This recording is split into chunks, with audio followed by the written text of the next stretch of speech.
A customer strategy is, well, your plan. It's a plan to find the right customers and keep them. It's not just about making a single sale, it's about building a long-term relationship. This strategy guides every decision you make in your sales process. Without one, you're simply guessing and just hoping someone will buy from you. A good strategy means you know exactly who you're selling to. You understand what they need and how your product or service helps them. This clarity is, honestly, the foundation of all sales success. It stops you from wasting time on people who will never buy. The importance of a customer strategy really cannot be overstated. Think of it as a map for a long journey. The map shows you the destination and the best roads to get there. In sales, the destination is a loyal customer base. Your strategy tells you which industries to target.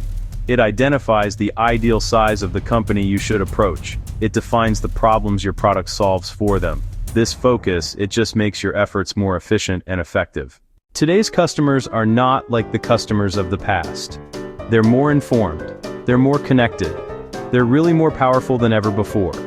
The biggest reason for this shift is, honestly, the internet. The internet has given buyers a set of power tools that have completely changed the sales landscape. Before making a single call or visiting a store, a customer can do extensive research. They can read product reviews, they can watch demonstration videos, they can compare specifications from dozens of suppliers. They arrive at the sales conversation armed with a massive amount of information. Sometimes they even know as much about your product category as you do. This access to information means buyers have more choices. They're no longer limited to local vendors or just the handful of companies that advertise in trade magazines. A quick online search can reveal competitors from across the country or even around the world. This abundance of options gives the buyer incredible leverage. They know they can easily find an alternative if they're not happy with your offer. This power forces sellers to be more competitive, more transparent, and more focused on delivering real value. You can no longer hide behind a slick presentation. The facts are readily available to anyone who looks for them. Every buyer goes on a journey. They don't just wake up one day and decide to buy something. They move through a series of predictable steps. The first step is always need awareness. This is the point where the customer realizes they have a problem or a need that isn't being met. Maybe their old computer is too slow. Maybe their current supplier is unreliable. Or maybe they see an opportunity to improve their business. As a salesperson, your job is not to create this need. Your job is to find buyers who are already aware of it, or to help them see a problem they have overlooked. This is the start of their journey. Once the need is clear, the buyer moves to the evaluation of solutions. This is the research phase. They start looking for ways to solve their problem. They'll search online, ask colleagues for recommendations, read industry reports. They're building a list of possible options. It's critical for you, the seller, to be visible during this stage. Your website, your content, and your social media presence should make it easy for buyers to find you. You want to be one of the solutions they consider. If they don't know you exist, you have no chance of winning their business.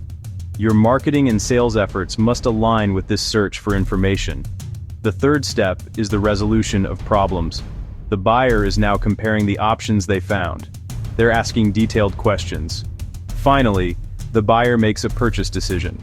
The final step is implementation. Not all buyers approach the purchasing process in the same way. We can group them into three main types based on their goals and relationships with sellers. The first type is the transactional buyer. These buyers are focused on one thing: price. They see the product as a commodity. All options feel the same. Cost is the only variable. They are not interested in a long-term relationship. They are not interested in expert advice. The sales process is short and direct. They know what they want. They're looking for the fastest, cheapest way to get it. Example, buying office paper. Example, buying a standard USB cable. When selling to them, be efficient. Make the purchasing process as easy as possible. Have a clear pricing structure. Have a simple ordering system. Don't try to build a deep relationship. Don't offer extensive consultation. You win by being convenient and competitive on price. The second type is the consultative buyer. These buyers want more than a product. They want expertise. They want a solution to a complex problem. They might not know exactly what they need. They value a salesperson who can guide them. They're open to advice. They're willing to invest time in the sales process. Trust and expertise are your most powerful selling tools.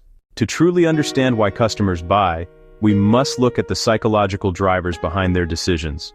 One helpful framework is the buyer resolution theory, which focuses on the 5 questions every buyer must answer in their own mind before they will make a purchase. These are often called the 5 W's of buying. The first is, why should I buy? This is about need. The customer must feel a gap between where they are and where they want to be.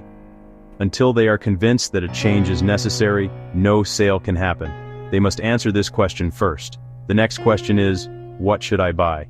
This is about the solution. Once the need is established, the buyer must decide on the specific product or service that will best fill that need. This involves evaluating features, quality, brand reputation. Then comes, where should I buy? This is about the source. Local store, national chain, online retailer, directly from the manufacturer, through a distributor. This decision is often based on trust, convenience, level of service. They are choosing a partner, not just a product. The final 2 questions are, what is a fair price? When should I buy? Price is rarely about finding the absolute lowest number. It is about value. The customer is asking if the benefit they receive is worth the cost they must pay. The when question is about timing. Is now the right time to make this purchase? Are there reasons to wait?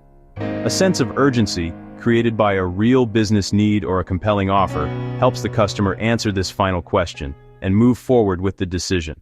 The way people buy is not the same everywhere. Culture plays a huge role in shaping the buying process. What works in the United States might fail in Japan or Germany.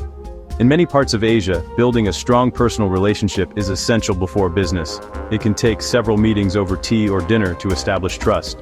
Rushing this process is seen as rude and will likely end the opportunity. American buyers often prefer to get straight to the point quickly and efficiently. In Germany, buyers value product quality, engineering, and data.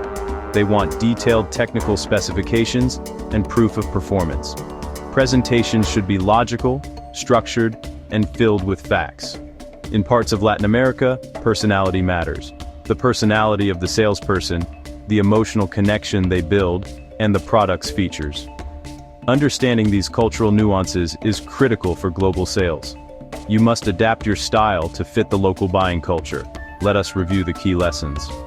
First, sales success begins with a customer strategy. Have a clear plan for who you are selling to and why. This strategy guides all your actions. Second, today's buyer is empowered with information and choices. Approach them as an informed partner. Align your sales process with their buying journey. Be present when they research and help resolve their questions at each step. If you found this video helpful, subscribe for more sales tips and insights.